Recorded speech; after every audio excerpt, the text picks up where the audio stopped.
Hi all, and welcome to a very special edition of the Out of Lives podcast, because this is being recorded live. And I'm joined by David. Hello. Just call you by your Sunday name, Dave. Yeah, Jimmy. hello. Whatever. Jimmy Martin. Had spoken. Did you fart in the hand before you said that? Oh, of course. And I'm joined by community member Matt. How you doing there, Matt? Hello, doing all right? Yeah, good, thanks. Thanks very much for coming along. So we'll get things started like we always do, and that's find out what everybody has been playing and watching. So we'll start with you, Jimmy. What have you been playing this week? Obvious surprise, Batman Arkham Knight. I'm glad you have. Yeah. I don't know if anyone else has been playing it, mate. I might have spent a bit of time on it. How are you finding it? It's good. I don't know. I've got mixed feelings towards it, but we'll obviously touch upon that later on. I don't know. See what else you've been playing and watching over the past week. So, Jimmy, what else have you played? Anything else? You've been watching anything? No, I've just been smashing up Batman, to be honest with you. There hasn't been a lot on TV that I've really, watched, to be honest with you. Fair enough. And so, give me some of your thoughts initially on Batman. What is Arkham Knight like to play for someone like myself who hasn't really touched it? Well, I went into it having not played any of the other ones, so Yeah. I got it, because with the hype and build-up, because there's nothing else out, so I thought I'd give it a go. And I think it's outstanding. The open world with it, there's a lot of hit and miss with it, people saying there's too much use of the Batmobile, but I'm finding that one of the best parts of the game, to be honest with you. You roll into tank mode, and it's level up your Batmobile. I'm enjoying it. Brilliant. Well, Dave, what have you been watching and playing? I've been playing Grown Up all week. I've been going to work. That's pretty much it. The only thing I've managed to play this week has been Fallout Shelter. Fallout Shelter. How you find Fallout Shelter? Yeah, I'm a little bit addicted to that.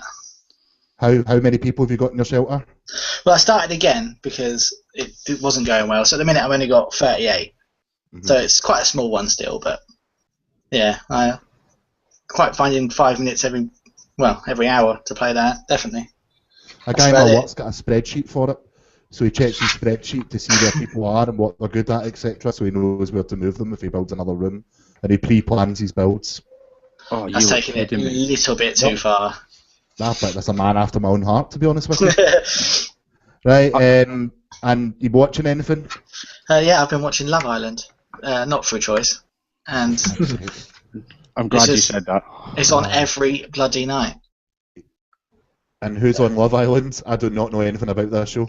It's not celebrities. It's just, I don't think they're celebrities. If they are, I didn't know who they were. They're just loads of random people with irritating accents. Sounds like Big Brother. Yeah, it's pretty much the same thing, but in a hot country.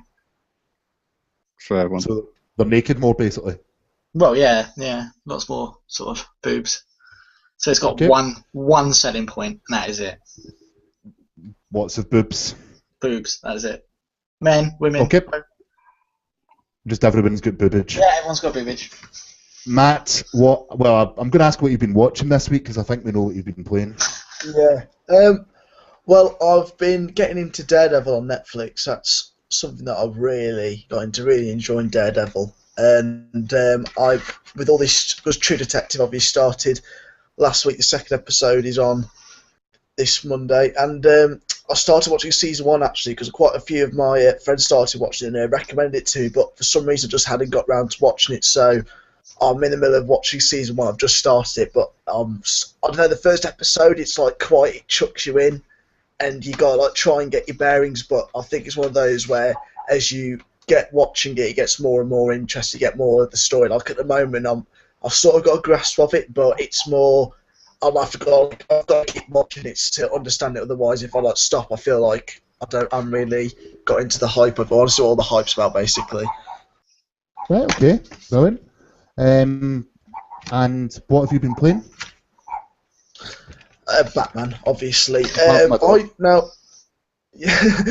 I think with Batman, I've got very mixed feelings because I've played both of the previous 2 games. I think I don't like the Batman. I don't like the Batmobile sections. I just hate them. I don't know. They seem very shoved in. I don't know if obviously as people say, oh, it's great, but I don't know. That it seems as if it's been shoved, like they've had to put it in. Like it's great for going around the open world because that's one thing that's.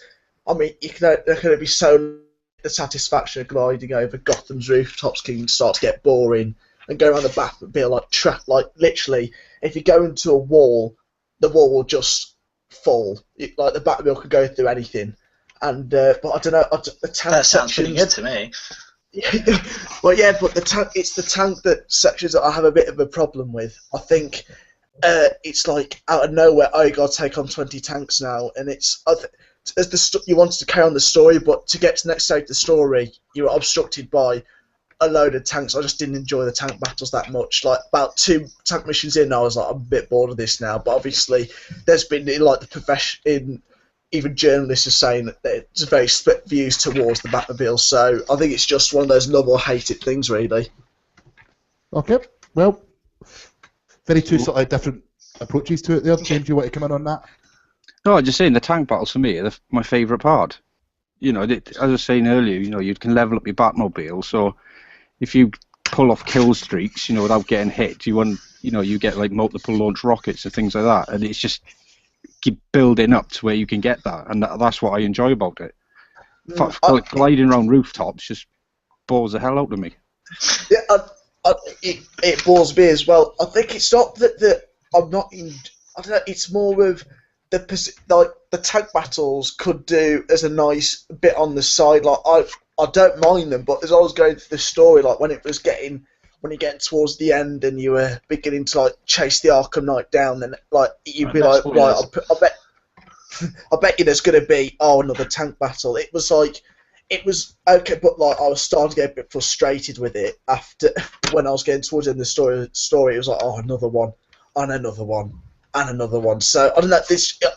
I do see where you're coming from. It is good to get the kill streaks, but I just didn't enjoy them that much. Fair one. That's said, 2 very conflicting reports there. Yeah, I have no you're idea what to excited think. hear. Yeah. What about you, Ross? Well, yeah. Well, actually, do you want to know something? I played Batman a few weeks before the release. I was at a press event and I done 3 sort of side missions all tagged together, and I left wanting to buy the game, but you know something, I still haven't. So there must be something there. Game of the Year edition? Possibly I'll wait until all the DLC is included. Yeah. Yeah. I can wait. I'm still walking about Velen. Right. So what I've been playing, right? Well, I have been playing The Witcher 3, of course, still, but I'm going to proper geek out here because I've been playing something else, and that is Total Extreme Wrestling on the PC, which everyone's going to go, what? Yeah. Right. The only way I can describe this is Football Manager Oh my god. for wrestling. Oh, see, Basically, That sounds awful. you are a wrestling booker. You take over a promotion, and you have to guide that promotion to be the most successful as what it possibly can. I don't mean to be Excited? funny, but that sounds boring. Yeah. He's not excited, no? No. I think I'd rather blow people up in Batman's car, you know. Yeah, prefer Batmobile tank battle. The tank battles Well, can't you be as know bad as something that. Every What match is it that he's keeps on driving and- you back? What is it that What keeps is it driving that you back keeps to on- that? That keeps pulling you back to that game? Total Extreme Wrestling? Yeah. Because it's a 2013 version, I think I'm playing. I think it's because the wife is watching the telly and I am sitting playing it on the laptop at the same time, even though I could be game streaming. I do not have any clue why I picked that game up this week to start playing it again. But you know something? I'm having a bit of a laugh. Drew McIntyre, world champion? That's fine. Anyway, I'm not even that much a wrestling fan. It's weird, but fair enough. Watching, do you know? You know me. I'm about 2 years behind everyone else. I've only just started watching Hannibal. Oh, what do you think? Yeah. I am on. I'm loving it. I'm on episode 11 of the first season, so there's only 2 episodes to go, and they'll probably get done tonight. But I'm absolutely loving it at the moment, and with news to come out this week that it was cancelled, but may get picked up of another one. Yeah, I'm really enjoying it. I've Really, yet to really start. enjoying it. Yet to start season 3, but hearing it being cancelled has kind of killed my enthusiasm for it. Put you off it. I will get round to watching it, but I just know that I won't be as invested perhaps as I would have been if they hadn't announced that. So fingers crossed that they get the 4th and 5th season he wants to make done. I heard rumours Netflix was going to pick it up, but it's a bit messy with Amazon having the rights to the first 2 series, and so we have to wait and see. Yeah. We'll hopefully continue, because all I can say is I'm really enjoying what I've been watching. It is a great series so far. It's very good. I'm definitely a binge viewer. Instead of watching everything at once, watching everything individually, I'd need to sit down and watch it all together, and that's why I've left it for this long. But I'm really enjoying it anyway. That's I'm when going to you do the same. humans.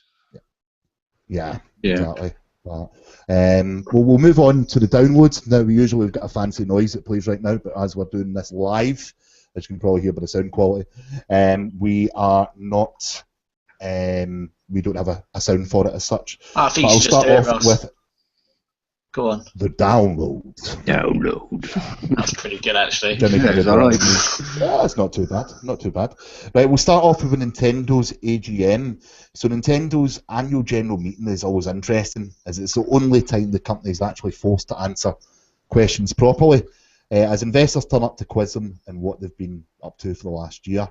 Now, this included whether Nintendo intends to quickly abandon the 3DS and Wii U in favour of the NX platform, especially as the Wii U has so few new games coming out before the end of 2016. It's not much, is there? No, it's So- not a know lot. of. Now, they do have install bases though, so immediately cutting them off the previous hardware would not be the best thing to do, and they've sort of touched on that. They've stated that we will continue to make 3DS and Wii U software whilst preparing for the NX, and we're prioritising satisfying customers who have purchased a Wii U. Now, of course, this was all done in Japanese, and it takes a little bit of time to translate it all, and most people are getting it from Twitter. But there's some actual quite good comedy moments throughout the translation from what I've read so far. There's a bizarre question, like there's a woman who stands up midway through the conference, right, who had invested in Nintendo and was actually horrified to find out that they made computer games. She'd only invested in them because she liked the name. What are you doing? So, they made some of the best games ever. They go, oh, don't know Nintendo are. Oh, they made it. Yeah. Oh, God. You make computer games? I thought you were a flower shop. You can forgive her. Company. You can forgive her for not realising that they make games, because they are so few and far between. Yeah, very true, Dave. Very, very Fair true. point. But Nintendo is like an iconic name from the 80s. Yeah. You know, so how that's skipped you by, I don't know. She Especially might for not have been Japanese. alive during the 80s. Oh, you know that you'd put a bit more research into what you invested your money in, wouldn't you? Yeah, fair one. Yeah, maybe it was a joke. Maybe it was just all a setup. I don't know. All I know is I giggled when I read it out the transcript. But It's quite funny.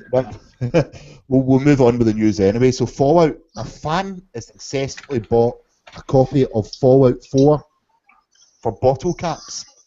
So he basically sent in 2,248 bottle caps to Bethesda, and he's managed to convince them to give them a copy of the game when it's released. That is quality promotion on Bethesda's side, though. Oh, Definitely. Yeah, 100%. Brilliant PR, Yeah. you know what I mean, for a copy of a game, right? So basically, obviously, bottle caps, for anyone who doesn't know, is the in-game currency within Fallout, okay? And we got a tweet from Matt Grandstaff, and he's just like, yes, my office smells like beer. That's all he said, as he's got a picture of all these bottle caps sitting there. I'm more But amazed at who collects bottle caps. You know, so I'm not going to have the 2,500 different ones. I think if you worked in a bar, you could probably get your hands on quite a few bottle caps pretty easily. Oh, yeah, I didn't think of that one. Yeah. But that would Yeah, work very out true. roughly at, 55 bottle caps to the pound. Well, no, it'd probably be probably a bit more than that, but still, I mean, that's not bad, is it? It just shows what a quality company Bethesda are, really. because I don't know, you would if let's say if he got sent that to EA would be like, oh no, she's not going to pay for the game. And not, well, Bethesda, I think Bethesda seem to have a good relationship with its fan base with any game. Like they will, if someone goes out their way, for example, this with the bottle caps, they will just go, might as well give him a copy of the game. You know that.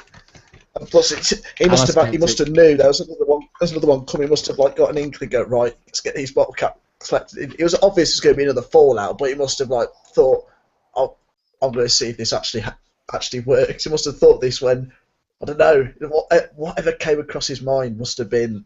He must have thought this would be very small chance that he would get a copy of the game out of it.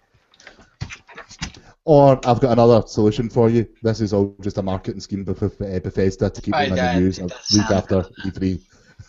Yeah. But I'm a skeptic, so what can I say? If it is just a gesture towards the fans, well done, Bethesda. If not, well done, Bethesda, for your marketing campaign. Yeah, exactly. It's a win-win. We'll move on to Dying Light. So, creative Dying Light Techland has been poking fun at the new Destiny Red Bull promotion that was released this week.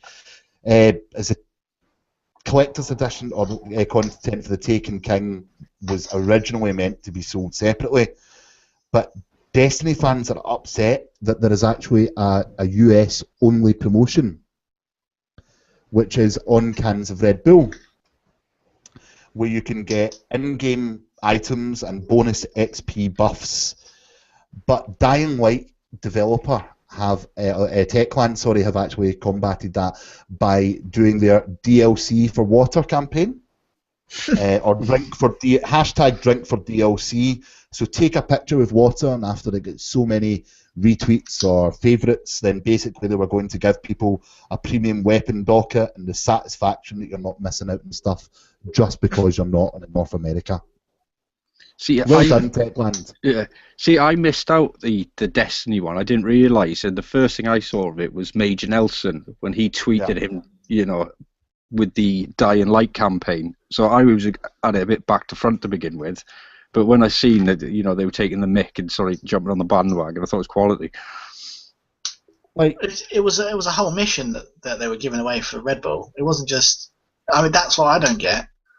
So yeah, good on Techland for pointing that out. That's quite clever. They've massively backtracked those Bungie, haven't they? It's like, backtrack a bit here. But see, the thing is, right? See, if you don't play Destiny by now, right, the chances are you might not. But if you are, that edition is probably your best bet because you can buy it now, get the discount off of the main game and the 2 original DLCs, and then you'll get that on release. So actually, I can see the sense in what they're doing. But I can also see the sense when they're doing specific content to consoles and now specific countries. That's just ridiculous for me. Yeah. It's close to being a full game now. Yeah, almost. 75% there. I enjoyed Destiny when it first came out, as I said. So did I. I gave it away. Well, I traded it in by the end of the times because I just couldn't be bothered with all the hassle with it. Matt, do you play Destiny? I haven't actually. One of my friends did. He recommended it to me. But it's just not been something. I played the alpha and I played the one of my friends gave me his beta code, and I just didn't get into it. I like sci-fi. For some reason, there was just I don't know. I didn't like go right. I'm definitely going out to buy this, but I don't know. With them doing all this, the people are saying this is the best time to get it with all the DLC and stuff because obviously the expansions are quite a lot of money, aren't they? About I don't know if it's like £20 or something. So I think it was 30 for the 2. Yeah. Yeah. So I might pick it. I might pick it up now, but it's not something that I'd go out of my way right now to go and buy. So yeah, it's never interested me. I'm more into Elder Scrolls Online than Destiny. So right. Okay. Fair enough. But anyway, kudos to Techland for actually doing something quite funny and taking the mick out of another company. So, do you remember Techland done a very, very special edition of a game where they gave away one actual shelter? Yeah, that was a Dying Light. That was Dying Light as well. Yeah, that was Dying Light as well. That was absolutely hilarious. So they were giving away an actual built shelter, but as a special edition for pre-ordering the game for one person that was willing to pay $100,000. You know what I mean, or something like that. I think it was a full house, though, wasn't it? I think it was. big tree, tree house man cave thing. I'm sure someone picked it up. If you win the lottery and you're like, you know what, I'm going to buy this. Yeah, if I had the money, I'd have bought it. It looked good. Yeah, I'd rather buy that than invest in Nintendo that I didn't know what it was about. Yeah. Very, very true, aye. Where's my flower shop? Right, well, we're going to move on now. So we've got a little bit of TV and movie news. So I'm going to introduce you to Dave Wyatt here, who's going to take us through some of this week on TV and movies. It's been quite a busy week for news this week. I think we've got a new Spider-Man. Tom Holland is going to be joining. Tom Holland, yeah, exactly. Who? Yeah.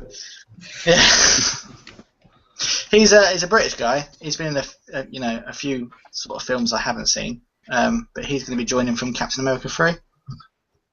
Civil War. So yeah, Civil War, which I'm so excited for. Right. But No, is this going to be the old Spider-Man? No, is this going to be a new Spider-Man film to link in with the Marvel Universe, or? Well, he's going to start off in Civil War, and then obviously start appearing from then. But he will get his own standalone film. Yeah, I think it's something that Marvel just didn't announce in their when they revealed their basic plan over the next few years of all the films. I think because they haven't found an actor, they just want to start to keep it under wraps and then go, oh, I've got new Spider-Man. Now they can just go, right, we can film that here, and here. So, well, it's not been it's not been that long since they announced they were partnering with Sony to make this happen. So perhaps they just didn't know. But yeah, so a new Spider-Man. The only thing that'll make that interesting for me is if they went down the dark side of it. I think I've seen enough reboots now. Leave the comedy, and the fun factor out of it and go down the dark, gritty route, and then I think I might get on board with it. How many times can they kill Uncle Ben? I know. Poor Ben. Poor Uncle Ben. I don't want to see another Uncle Ben. I don't think my heart can take it. Yeah, I prefer another Spider-Man film to go straight in, and as I agree with Jim there with the dark side, I think the contrast between Marvel and DC is that DC is usually a lot darker, or Marvel's a bit more comic book, a bit more colourful. I don't know if like the connotation of that, a bit more comic book style. And I think Marvel now need a direct competitor to DC's darkness. I don't know if Spider-Man would be a good way to go down the dark route. Spider-Man's always been a really goofy character. He's a wisecracking man spider. I mean, how can you make that serious? So that's the challenge that Spider-Man film will have to do, won't it? Really, it will be whether if they can strike a good balance between goofiness but then have a dark side. I think then that's the thing. You need that combination, and sometimes that combination won't work. So it'd be interesting to see, but I wouldn't mind seeing a more darker Spider-Man, not like full-on Batman dark, like very, very like turning into like a thriller sort of thing, but I know have a bit more dark, a bit more grittier side to Spider-Man than the past ones we've seen. We don't want Spider-Man in the dark suit from Spider-Man. Yeah, no, we don't want that. We don't want that. Spider-Man, no, thank you. No, that's too dark for Spider-Man. So Matt wants a darker Spider-Man. What else we got, Dave? Well, sticking with Marvel, and I guess darker Marvel characters, we've got some Daredevil news this week. We have Daredevil Season 2 is going to star John Bernthal from Walking Dead as Frank Castle, the Punisher. And he's actually going to be the sort of main villain of the series. So Daredevil versus Punisher, basically. So that could be your dark character. Yes. Daredevil, I'm very excited for Season 2. I mean, I've not finished Season 1 of Daredevil yet, but I'm really enjoying it. I think they've got the mood in Daredevil absolutely perfect. And I don't know, I think when I saw it pop up, I was like, oh, this could go either when Netflix first announced it, but then when you heard people who'd been to see like screenings of it, they were very positive towards it. And I keep recommending it to my friends, like, if you want Netflix and you like superheroes, just get Netflix, watch Daredevil, because it is awesome. And for the price, it's like you can just binge watch it and then it's just an awesome TV show, I think. Fair enough. I'm looking forward to Frank Castle character. As you touched on, it's going to be it's going to be interesting how they introduce him, how they, how he's going to be the main antagonist of the story, because everyone but can you sort of not relate to the Punisher somehow? I think it'll be quite interesting anyway. Yeah, and the actor John Bernthal, he was Shane in The Walking Dead. It's good to see him in more things because he's a great actor, quite underrated, I felt. Yeah. So it's good to see him back on the screen. Brilliant. Jimmy, any thoughts on Daredevil season 2? I don't know. I think they should just stick with it. I don't know if start incorporating other characters and things like that. Is it just going to lose the appeal it had with the first series? Yeah, that's a very fair point. Did they need to introduce another character like this to draw people in? Yeah. Especially for people who don't like Punisher, don't like the character itself, are they going to lose viewers through that, or should they just stick to Daredevil himself and maybe have him come in for a couple of episodes and then disappear? Yeah. Well, we don't know how long, whether he's going to stick around for the whole series or not, to be honest. And I don't think they've done a very good on-screen Punisher yet, anyway. So we'll have to wait and see. We'll have to wait and see, as you said. What's next, Dave? Top Gun producer David Ellison has announced that the sequel is to go ahead with Tom Cruise returning as Maverick, and they're going to be versus drones, just to be a little bit different. Versus drones? Yeah. Okay. I mean, that is literally it. There's no more details other than that. He said there's, I think it's because in America they have a lot of controversy about, what do you call it? Drone attacks and stuff. Yeah, not having someone pulling the trigger as such. So I don't know. Okay. I don't know how they're going to do that, because Top Gun's not really a dark film. So, and will it work this day and age?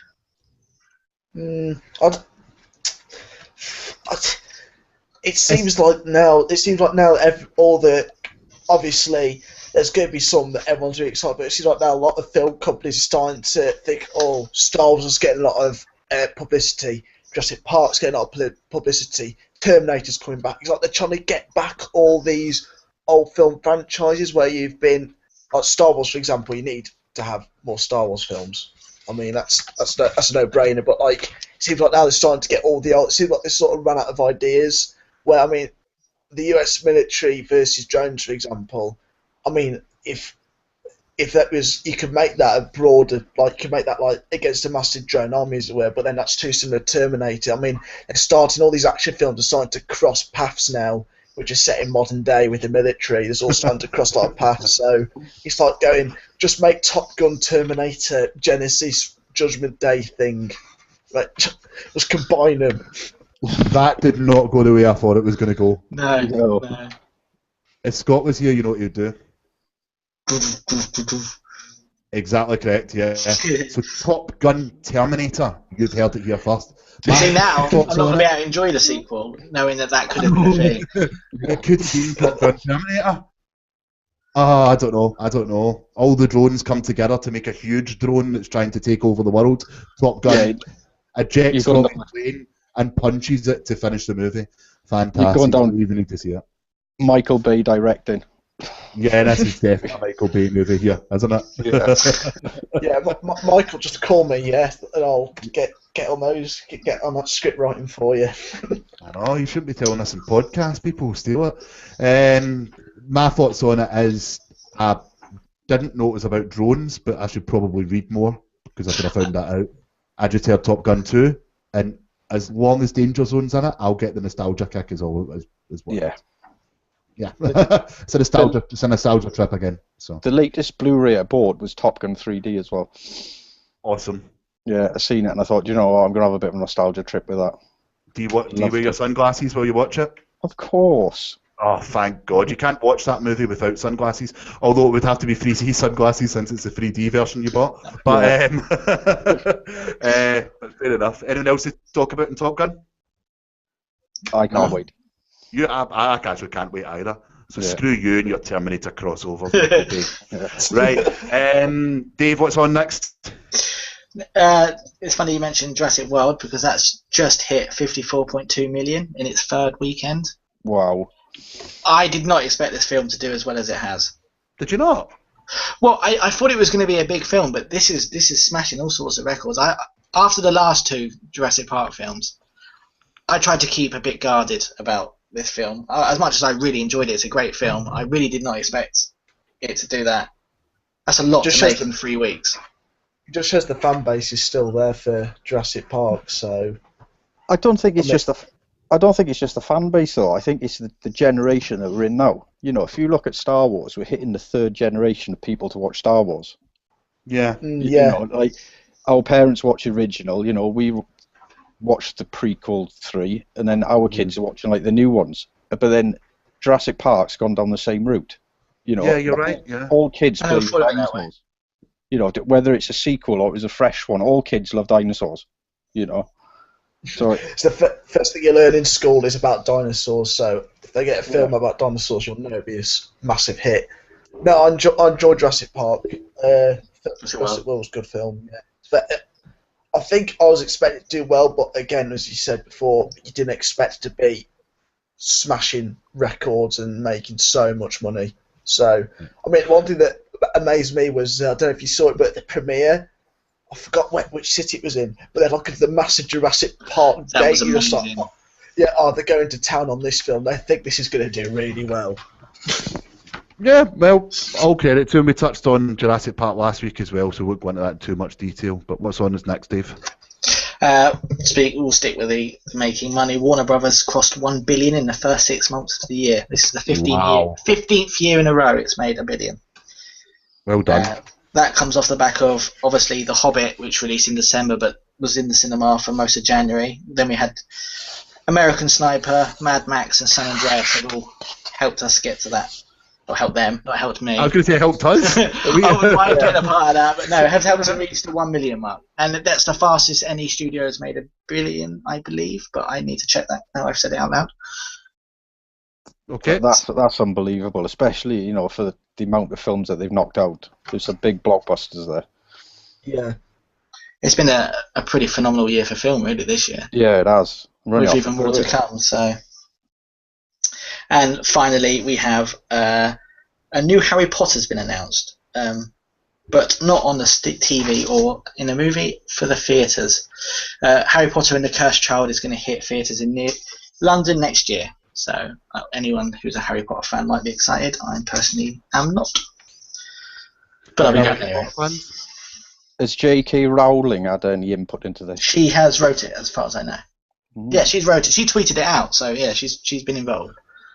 I think she's involved in the theatrical process as well. I think she's like there. She's like the overseer of it all. She has said it's not a prequel, so this is a continuation of the Harry Potter story. I assume. If it's not, unless it's set during, I don't know. But not much details on that either. I'll go watch that. I'm surprised it's not a film. If you're going to carry on Harry Potter, you could, you know. Oh, come on. Stage shows make so much money now. Yeah. Yeah, but take it on tour as well. Movies and DVDs make a lot more, I'm sure. There's just something special about watching the Broadway, though. Yeah. I will probably be going to see it because my partner, she's a Harry Potter nut, so we'll be going. Dave, if it's a musical, I'm going to put you in the spot. Give us a section of the Harry Potter the musical right now. Oh God, I wouldn't even know where to start. You disappoint me, Dave. All right, you ready? You ready for this? Yeah, This is go for it. Which house am I going in? I don't know. Don't put me in the green one because they all got weird haircuts. That's it. That's all. That's the long one. Okay. That'll be the atmosphere in the auditorium when that is in the theatre when this play turns into a musical. Actually, my phone is ringing now. It's JK. She wants to know if I'm free next week. Oh. From Jamiroquai. He's doing the music. He's interested in my song. But, Underground. Well, thanks, Nick. We do that live, so we can't edit it out. Cheers. Yeah, no, that's okay. That was the deliberate point of it. I like musicals. You'd be surprised to hear. And I semi-like Harry Potter. Never read the books, watched the movies, because you can't miss them on a Saturday night on ITV every summer. No. And if I'm in London at a particular time and it's on, I might go and see it. I don't know, but I tell you who won't be there is my wife because she fucking hates it. You can come with me, Ross. Yeah, I'll come with you. Actually, you and my girlfriend can go. I'll stay at home. Yeah. Well, this is awkward. Yeah. Yeah. I didn't think about that. So I stay at home. Okay. Right, so we'll move on. Is anyone have any other feedback or any other news that they've heard this week that we need to go over? No, I've got my tickets booked for Terminator on Wednesday night. Are you doing a midnight release? Are you going to be sober? I'm going. Oh, yes, because I want to enjoy it. So you are going to be sober, because I was speaking with Jimmy over Facebook chat before, and I said to him, every time I book a midnight showing, I always end up drunk. Every single time. I can't help it, because I go into town too early and there's nothing else to do in the city centre of Glasgow but drink. Yeah, well, we're going to meet up. We're on a bit of food, me and a mate, and I'll have one or two, but I want to enjoy the film. I don't want to come out of there having forgot the end. But I suppose that'll give me another excuse to watch it again. I fell asleep during Watchmen drunk. Oh, how dare you, that's sacrilege. I was, because I was really looking forward to that movie for so long and fell asleep. So, I was surprised at the hate that movie got. I really enjoyed it. But then I never read the book, so that might have had something to do with it. Yeah. I'm surprised people are excited for this new Terminator. I think it looks rubbish. I did until the recent trailer, and then I'm sort of like, oh, Yeah. this looks alright, but they've blown at the start. I was the other way around. No, I thought it looks alright. Once I saw the trailer and they sort of, ruined it. Well, it's obviously not a spoiler now, but yeah, I wasn't. I've been put off, so I'll see it though. It can't be as bad as Salvation. That's one thing. It can't be as bad as that. That's one. That's a Terminator film that I just don't like that film. Everyone wanted a Terminator movie set in that future, and when they done it, it was terrible.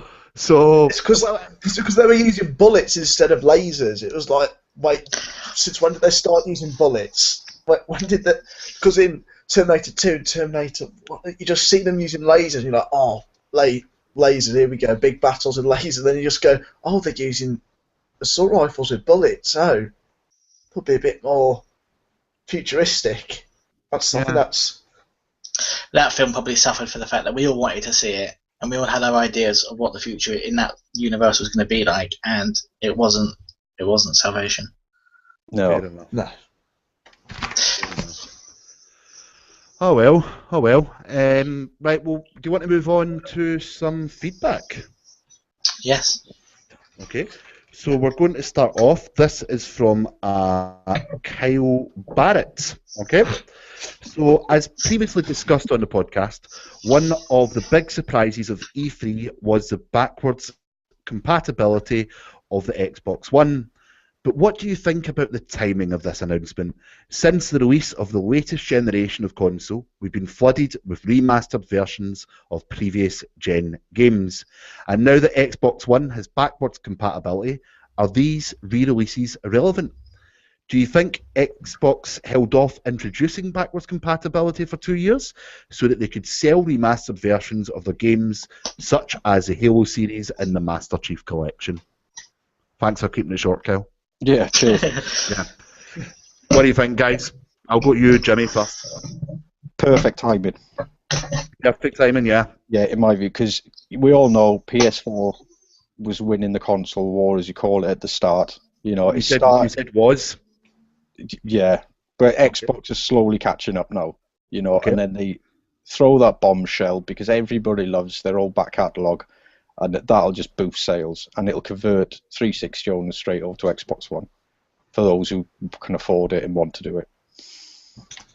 Okay. And with PS4s, is it the Cloud PS Now or whatever it's called? PlayStation Now, yeah. Yeah, where you pay an absolute fortune to play a couple of hours worth of gaming. I think they've got it wrong, and Xbox have got it right. No, that's interesting. Yeah. Right. So Matt, we'll go for you. I think when I watched the conference in E3 when they announced it, I was like blown away because obviously the technology involved has got to be very complicated. And a few of my friends who they got PS4s, they converted from Xbox 360 to PS4, and now they feel it's come at the wrong time for them. Now they feel robbed, like they've gone, oh, I sold all my Xbox 360 games. I should have got an Xbox One. And it's I know it's one thing that I think it was a good punch Microsoft did to Sony. It was a good way of like going, okay, this is what makes our console better than yours. Say, but I think Sony is PS Now, as you said, Jamie.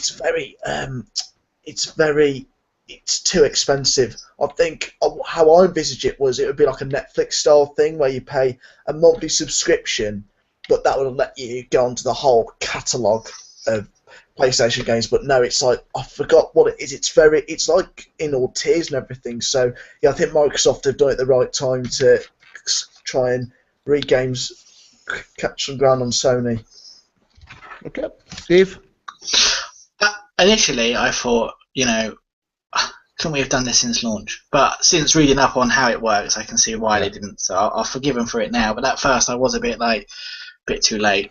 But no, I'm really excited for this. The fact that you can access all your DLC and play with people on the 360 is pretty impressive as well. That is, yeah.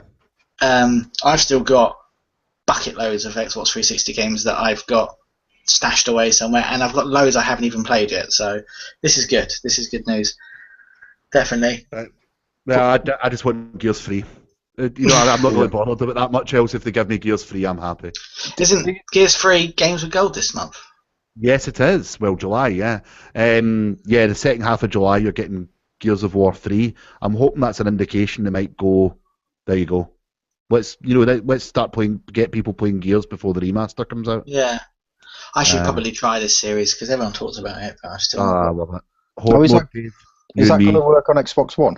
Yep. Well, we don't know yet. It's not been announced as part of the list. So. I think I was chatting with Kev about it. But what I'm looking forward to is playing Modern Warfare again on servers and servers that are not going to be broken hacked. That's what I'm looking forward to. No, right, okay, I don't know if you know this, but it's only emulating the 360 OS. Yeah. So it's the same servers. Right. It's not using Xbox One servers, it's using the same 360 technology. You're essentially using an app on the Xbox One to emulate the 360 OS. So you're essentially logging into a virtual console of your 360 to run the game. So all the old servers and the way the party chat works and everything is the same. Well, the party chat's a bit different, but yeah. Everything else is exactly the same. So you might have hack servers still, I'm afraid. Oh, well, you're the bearer of good news, isn't it? Sorry. We need it. I don't know, if you look into the tech of it, it's very, very smart how they've done it. Is it something they could have done earlier? I like to think no, because I like to think they were concentrating on other things without having to do that. But I think it has come along at the perfect time, a bit like you, James. I think I know myself, one of my friends who was sitting on the fence about what one to get, went out and got it because of the amount of digital stuff he owns on 360. He just went out and bought an Xbox One. He's like, I can't let that go to waste. I've invested too much money in it. But we've touched on that on E3, so we'll move on. Okay. So this next question is from Carol Barrett. So are any of you guys watching Humans on Channel 4? I've really enjoyed the first 2 episodes, and the realistic approach to robots and the science fiction ideas is great, if not a little unsettling. Good performance for the most part, although I feel William Hurt is a bit out of place and was only cast so the show appeals to the US audience and when it's shown in stateside on AMC. I must also note it has an amazing soundtrack too. It actually just showed in AMC, I think, on, was it Thursday or Friday night? So it started getting shown in America. Are any of you guys watching Humans? I'm going to start tonight, funnily enough. But I didn't know William Hurt was in it. It changes everything. I'm thinking about cutting this podcast short and starting now. Bye. Guys, anyone else watching Humans? As I say, I've got it on record, and I'm gonna binge watch it. Right. Well, I'm 3 episodes in. I briefly mentioned it last week. I'm really enjoying it so far. It is very, very unsettling. Of course, it steals its major plot from iRobot, but the fact that it is so now, these beings as such, these robots are in the world that we live in right now. Essentially, it's not too far in the distant future, and you just think this is going to be our children's lifetime, and I find that far more unsettling than anything else. I actually asked my wife last night. I was like, if this technology existed now, and you could get help for doing all the stuff about the house, would you get one? And she went, not a chance. You know that way? Are we going to be the old diddies sitting there thinking, oh my god, these robots are scary, while all our kids are getting on with them? I don't know. All the kids want one, we don't. Yeah, exactly. I want one. I tell you something. See if I suppose this isn't spoilers, but they do end up shagging the robots at one point. There's a Bravo in it where they're shagging robots, and I thought if that just would totally happen, wouldn't it? That would be the first use for them. Oh yeah. I still think that's what's going to happen with Oculus. To be honest, Oculus is going to be the sex machine on the subway. I don't know why everyone's hailing it as this next big thing in gaming. It's the next big thing in pornography, isn't it? Really? Well, that's what the internet was designed for, wasn't it? Well, it was designed for sending communications, wasn't it? During the nuclear war, but here's a picture of my penis.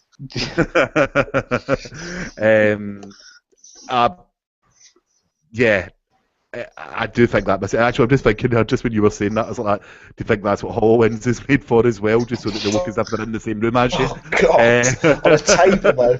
Look at that picture there. You can watch yourself doing it to yourself whilst they're in the same room as you. Oh my God. You're right. Everything has a total turn. I don't know why Kel's questions turned into talking about porn, but or Carol, sorry. But yeah, basically, it's a very, very unsettling future that this creates, and I would recommend it. The acting in it, there's a couple of people that I didn't really recognise. The acting in it's very, very good, and the fact that it is getting shown stateside is a good sign for the future of it. It's 8 episodes long, and there were 3 in, and I think it needs to ramp up the story a bit quicker from where it is right now. But it is one of the shows I'll watch weekly, which goes against my religion.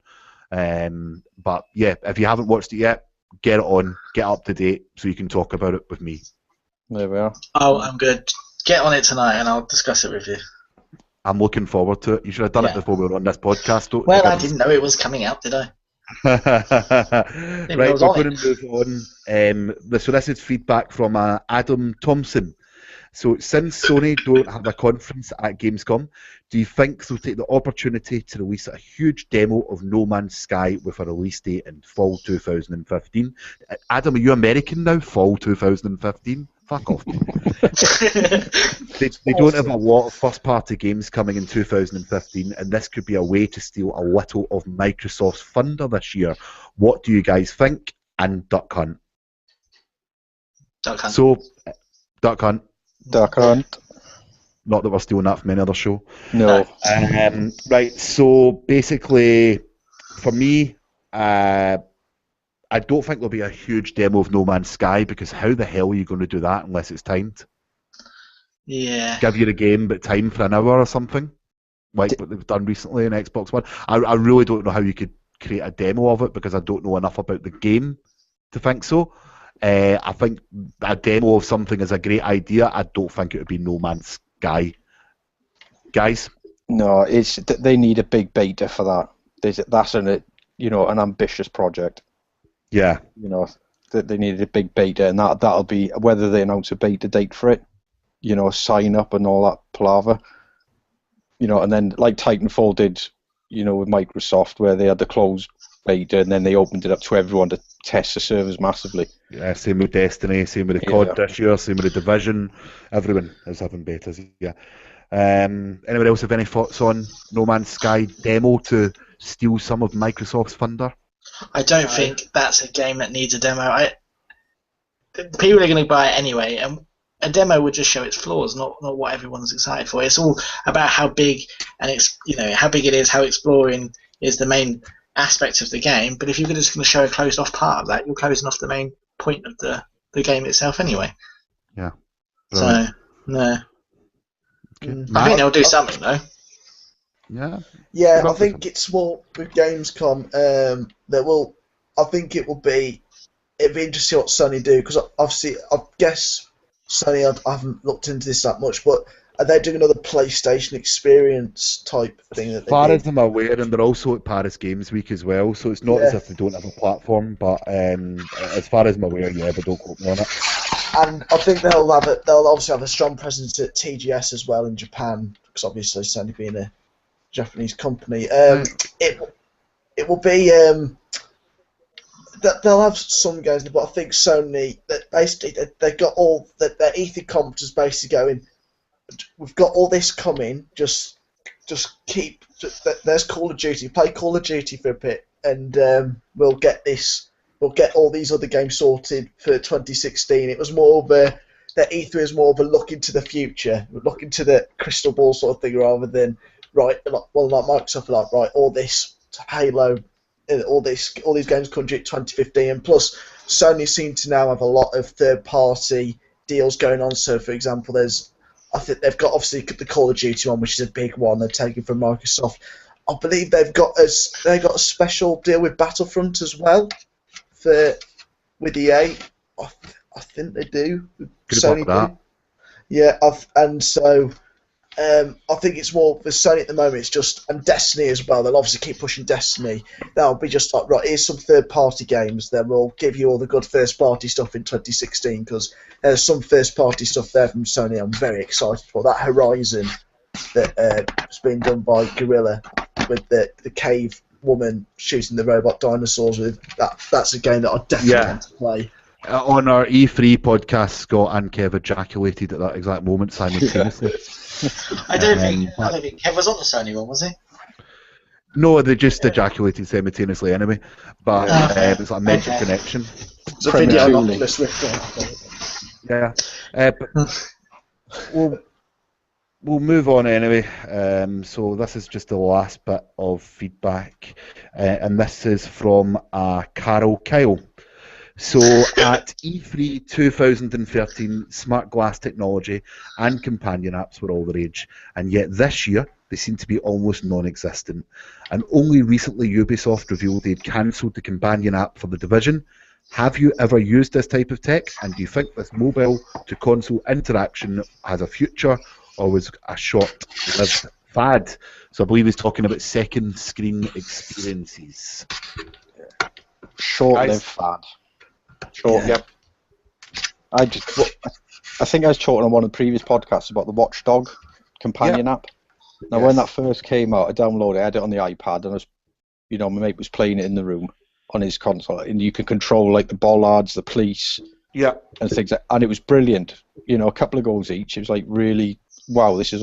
But then the novelty wore off. It was like, I've had enough of this. I said the same as you last week, Jimmy, for the exact same reason. I thought it was great. But for the few times that I used it, I really enjoyed it, but then I never picked it up again. And the only other app I've used was Unity for place my marker points. I want one that's a rear view mirror for a driving game, so I can sit in front of my telly. That's a great idea. Yeah, but I don't know. Right, okay, so I'm going to put this on you right now, okay? You've got, I love these.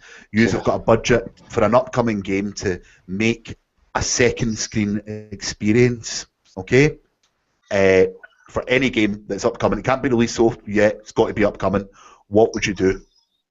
Start with you, Dave. I would have a second screen experience for Fallout 4.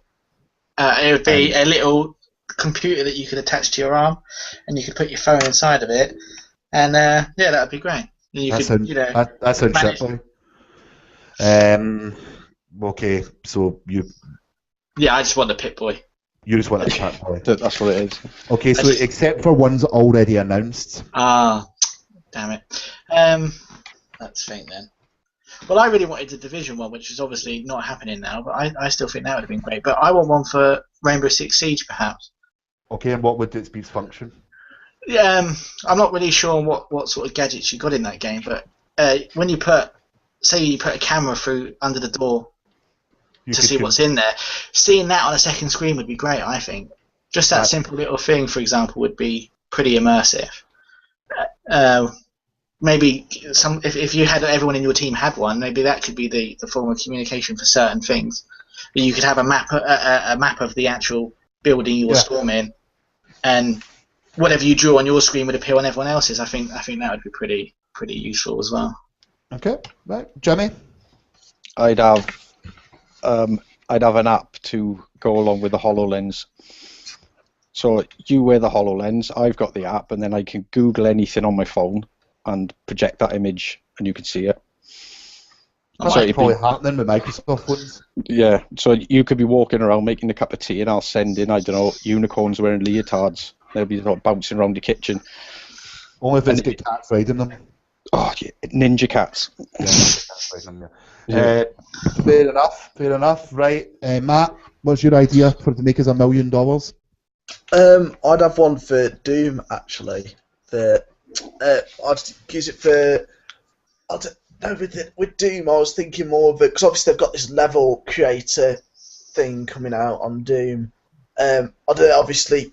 I'd have it for like level creating as well. Big emphasis on that on the Doom app. I'd use it as like a radar, as well, like a bigger radar thing. So I don't know, like I don't know if this is in the game, but like you've got the map and you've got like you got a radar, so you can see how many enemies are in an area. And I think it'll be a good multiplayer tool as well, like similar to the Battlefield sort of thing. I know they don't have commander mode in Doom, but something like that. I mean, I'll create a second screen experience for Doom. Okay. Well, I'm going to go back to the original point, and it was a Division. Okay. And I'm going to say bring back the drone that was in the Division initially that you've seen, but instead of having that being able to attack people, it is purely used as a spotter. So a bit like what Dave was saying, someone sitting on a bus on a mobile phone could be part of a team, but they're just getting used for spotting enemies and seeing where they are so that people can pre-plan before they go into an area. So it doesn't give that many people a huge advantage because they're not shooting, but if you do have one in your team, it is very beneficial to have one than not have one. I can imagine that being something, like with the Metal Gear Solid 5, where you tag people with your binoculars and it outlines them. Yeah. I can see where you're coming from there. So you can scout the area. Yeah, I think that one would work. So, someone sitting at work and they're wishing they're playing their Division at home with their mates, well, they can just drop in on a mobile phone and actually help their mates out for a little bit, spotting an area, helping them out, and maybe it's only a limited time, they call in, you only get 3 minutes to do it, it's like sort of special buff, but whatever, you're relying on someone else's skill to actually go and find something out for you, instead of just relying on like AI controlling it or it being able to massively kill too many people or making the game very unbalanced. But do I think that'd work. Yep, well, there we go. You could even do it yourself, if time frame, you spot the enemy, and then it saves it for like 2 hours. You could do it on your commute home or whatever, then get in, load the game up, and it's there, all done for you. There you go. Well, they don't call me Genius Miller. No, they don't. No, exactly. Right, well, guys, we want to hear what you would do if you could make a second screen experience, then please let us know. You can email us at outoflicespodcast@gmail.com, okay, or hit us up on our Facebook webpage or Facebook page. You just go to Facebook and type in Out of Lives and we will appear near the top. Okay, don't forget to hit that like button. Don't forget to hit that like button. We've actually got a competition on our Facebook page at the moment to win a copy of Assassin's Creed Unity on Xbox One. All you have to do is like and share the post at the top. So if you go to the Facebook page, you can get involved in that. And that's just because we've just launched. We thought we would give a little copy or something away for the fans anyway. But anyway, I think that's us coming towards the end of the podcast. Guys, thank you very much for joining me in this experiment of a live full-length podcast. You enjoyed yourselves? Yes. Yeah, it's been wonderful. Yeah. Thank you very much, Genius Miller. Don't start that. And you know what, I've managed to get through the whole episode without saying the word cunt. It's really, really good. Every other episode I say it, but anyway. Explicit right, tag. I'm going to find out, right, so has anyone got anything to plug? So we'll start with you, Matt. You've like Twitter, gamer tag, anything you want to plug on here? Yeah, I've got. I'm on Twitter. My name is @Matty4738. Sorry, there's a lot of numbers involved. Yeah, I'm just talking about all sorts of things really. Gaming, and my gamer tag on PSN ID on PlayStation 4 is Matty4738 as well. So it's quite easy to reach me there. So yeah, I'm up for if you play Elder Scrolls or anything, just send me a request and I'll see if I can come on. Like to get a good duck hunting community going. Yeah, go for it. So you Elder Scrolls players, be sure to add Matt. And we'll move on. Jimmy, do you want to get anything to plug? Jimmy.Martin is my Twitter handle for all your randomness, and Jinrax is my gamer tag. For all your randomness. Listen here. Dave? Hello. Hi. Do you have I any can't plugs? remember my Twitter. I don't use it, so don't worry about it. But I'm MeatyFishman89 on the Xbox. So I play when I'm allowed. I have to get permission first. I play everything. From me. Give me an ad. Yeah. And that's pretty much it. Brilliant. Right. Well, I've been Ross Miller. I've been Ross Miller. I am been your host, Ross Miller. This is always a hard part trying to take you out of the podcast. Usually it lasts 20 minutes and Kev has to edit it down. Now I've got to do it with one try. So as I said, you can catch the email outoflicepodcast@gmail.com. You can find us on Facebook by searching for Out of Lice, or you can visit our website at outoflice.net.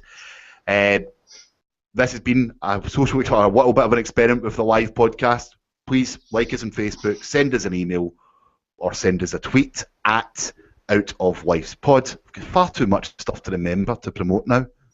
You can also catch me, I'm RossN84 on Twitter. But Duck Hunt, everybody. We'll see you back to next week when it's a normal, not live podcast. And hopefully we'll be joined by your usual host, Scott, when he's feeling a little bit better. Catch you all later. Bye. Bye. Adios. Bye.